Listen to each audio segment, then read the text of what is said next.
West బెంగాల్‌లో అరాచక పాలన సాగించిన తృణమూల్ కాంగ్రెస్ పార్టీకి దెబ్బ మీద దెబ్బ తగులుతూనే ఉంది. ఇప్పటికే ఆ రాష్ట్రంలో బీజేపీ అధికారంలోకి రాగానే టీఎంసీ గూండాలను పోలీసులు వెంటాడి, వేటాడి మరి అరెస్టు చేస్తూ ఉండగా, ఇప్పుడు ఆ పార్టీ పరంగా సైతం దెబ్బతింటోంది. ఇప్పటికే 70 మంది ఎమ్మెల్యేలు మమతా బెనర్జీని పక్కన పెట్టేసి వీళ్ళ సొంతంగా ఈ తృణమూల్ కాంగ్రెస్ పార్టీ మాదే అనే విధంగా క్లెయిమ్ చేసుకుంటూ ఉన్నారు. ఇదే సమయంలో లోక్సభలో సైతం 22 మంది ఎంపీలు ఎన్డీఏకు మద్దతు తెలిపేందుకు సిద్ధంగా ఉన్నారు.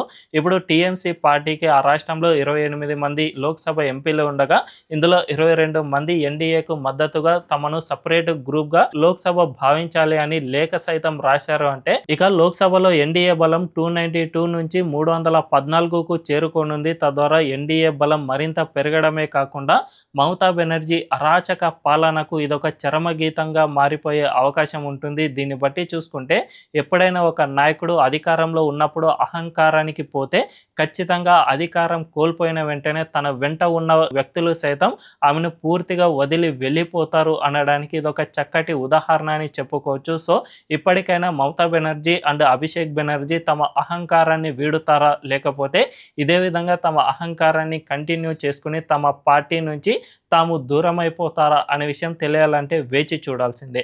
మరి మమతా బెనర్జీకి వచ్చిన ఈ పరిస్థితిపై మీ అభిప్రాయం ఏంటో కామెంట్ల రూపంలో తెలియజేయండి.